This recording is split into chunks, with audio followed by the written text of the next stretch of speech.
हरियाणा प्रदेश में किसी भी पार्टी का कोई नेता नहीं निकल रहा है। इस संकट की घड़ी में अभय सिंह चौटाला इतना रिस्क लेते हुए भी पूरे हरियाणा भर के दौरे कर रहे हैं। सर क्या क्या क्या कहेंगे? आपने अच्छा सवाल किया कि इस कोरोना की महामारी में भी मुझे लोगों के बीच में जाना पड़ा।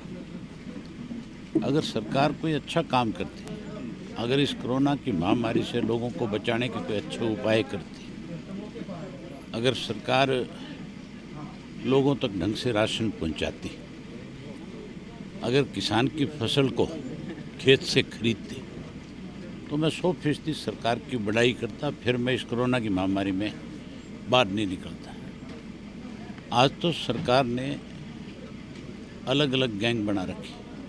कोई नशा बेचने वाले की गैंग है, कोई शराब का माफिया है, कोई किसान के गेहूं पे डाके डालने वाले हैं, कोई सरसों की चोरी करने वाले हैं, कोई किसान के चने को अंडर साइज कह करके उसका आधे भाव में लेने वाले हैं, मक्का बुआ करके उसको 2000 रुपये क्विंटल देने के बजाय 800 में उसको लूटने का काम कर रहे हैं। तो वहाँ मेरी एक जिम्मेवारी बनती है कि मैं लोगों को जा करके उनको उनके फसल के पूरे भाव मिले, उनके साथ न्याय हो। इसके लिए मुझे लोगों के बीच में आना पड़ा। चौधरी साहब, आज हरियाणा प्रदेश में अगर किसी को भी दिक्कत है तो उनकी जुबान पर चौधरी अभय सिंह चौटाला का नाम है। कहीं अगर किसी के साथ तकलीफ है तो लोग ये कहते हुए सुनाई देते हैं, अभय सिंह चौटाला को अगर बुलाएंगे तो दिक्कत है सोल्व हो सकती है। आपकी पॉपुलरिटी इतनी बढ़ती जा रही है सर, और विधानसभा चुनाव के 8 महीने के दरमियान इसका कारण क्या मान के चले? जो अपोजिशन थी वो तो सरकार से मिल गई।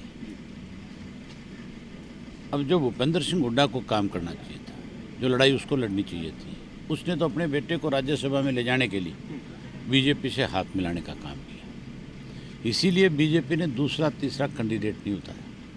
अगर कैंडिडेट उतार देते तो कांग्रेस के 7 से 8 ऐसे एमएलए थे जो भूपेंद्र सिंह हुड्डा के खिलाफ वोट कास्ट करके आते। ये आसान उतारा है बीजेपी ने इनका, सुभाष चंद्रा को जो जिताने का काम किया था उसका। आज वो तो अपने घरों में बैठे हैं, लोग परेशान हैं, और सरकार जो है उनको सुविधा देने के बजाय लूटने में लगी है। तो लोगों का कहीं तो भरोसा होगा।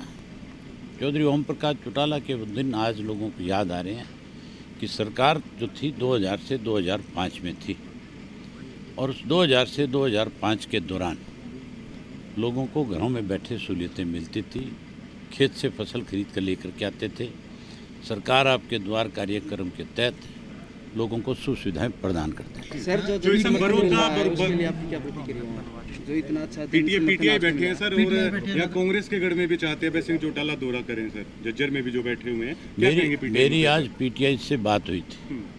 मैंने उनको बता रखा था कि मैं जहाँ गया हूँ, जिस भी डिस्ट्रिक्ट में आपके लोग मुझे मिले या मुझे मेरे घर आकर के मिले, मैंने उनको खुल करके कहा है कि मैं आपकी लड़ाई विधानसभा में अच्छे ढंग से सरकार को, आपकी अच्छी लड़ाई लड़ करके सरकार को कहूँगा कि भाई इनको दोबारा एडजस्ट करें। बड़ौदा चुनाव को सर इनेलो पार्टी अच्छे से अगर निकाल गई तो हो सकता है पूरे प्रदेश की जनता इनेलो को अगले चुनाव में सत्ता तक सौंप सकती है। क्या इसको लेकर पार्टी में मंथन चल रहा है? क्या इसकी महत्व आप समझते हैं? आप एक चीज़ मान के चलो, झूठ के पाँव नहीं होते। लोगों के सामने आज उनके असली चेहरे उजागर हो रहे हैं। हर व्यक्ति अपने आप को आज ठगा हुआ महसूस करता है। लाखों लोगों की भावनाओं को जिन लोगों ने ठेस पहुंचाई है, वो हाशिए पे आकर के खड़े होंगे और इंडियन नेशनल लोकदल पार्टी फिर शिखर पे पहुंचेगी।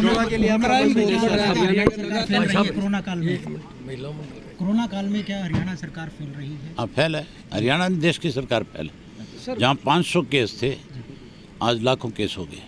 इसका जिम्मेवार कोई और नहीं है, देश के प्रधानमंत्री है। आज जहाँ इंग्लैंड में, अमेरिका में, स्पेन में, इटली में, जर्मनी में, पेरिस में, जहाँ एक वक्त ऐसा आया था कि सारे के सारे मुल्क जो हैं इतने ज़्यादा भयभीत थे कि कहीं इस महामारी की वजह से हम लोग चंद लोगों को ना बचा पाए, लेकिन उन्होंने तो लॉकडाउन करके इस महामारी पे काबू पाने का काम किया।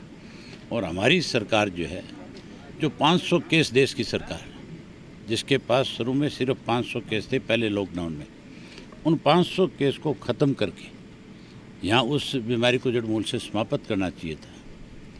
जिन्होंने लाखों केस अब खड़े करके लोगों से कह दिया कि आत्मनिर्भर बनो, लोगों से कह दिया कि सोशल डिस्टेंस रखो, इसी बीमारी का इलाज स्वयं करो, तो फिर 80 दिन किस लिए लोगों को बंद करके रखा? कौन जिम्मेवार है इसका? पीटीआई सर हरियाणा में क्राइम रेट बहुत बढ़ रहा है। जोई साहब